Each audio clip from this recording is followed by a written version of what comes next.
চুয়াডাঙ্গায় বিষাক্ত চোলাই মদ পান করে ৬ জনের মৃত্যু হয়েছে। এই সংখ্যা আরও বাড়তে পারে। প্রাথমিকভাবে ৫ জন মৃতের নাম পরিচয় শনাক্ত করা গেছে।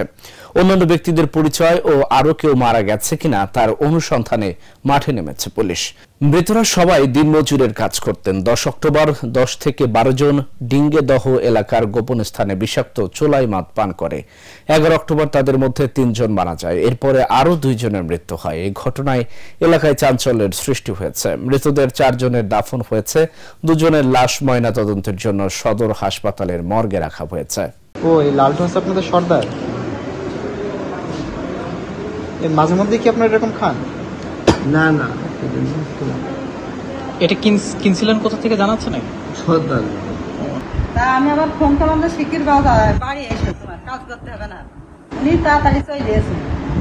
এসে গা একটু গরম মতো মাথার মধ্যে ধুইরেছে। ওই স্বপনের দোকান থেকে ওষুধ নিয়েছে।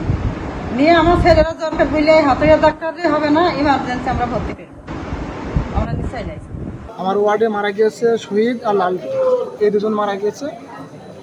শহীদের বিকেল ৪টের দিকে বাসায় নিয়ে গেছে, আর লালটু মারা গিয়েছে সন্ধ্যার পর। এই অবস্থা। আর উনি ডিঙেদা বাজারে লেবারে কাজ করতো। যারা অ্যালকো খেয়েছে সবাই লেবারে কাজ করতো।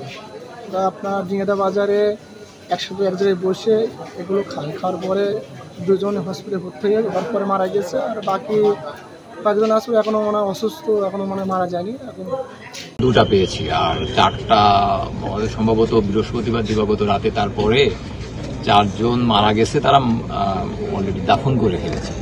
আমাদের কাছে আজকে তথ্য আমরা বাড়ি বাড়ি গিয়ে এটাই পেয়েছি যে তারা স্বীকার করেনি।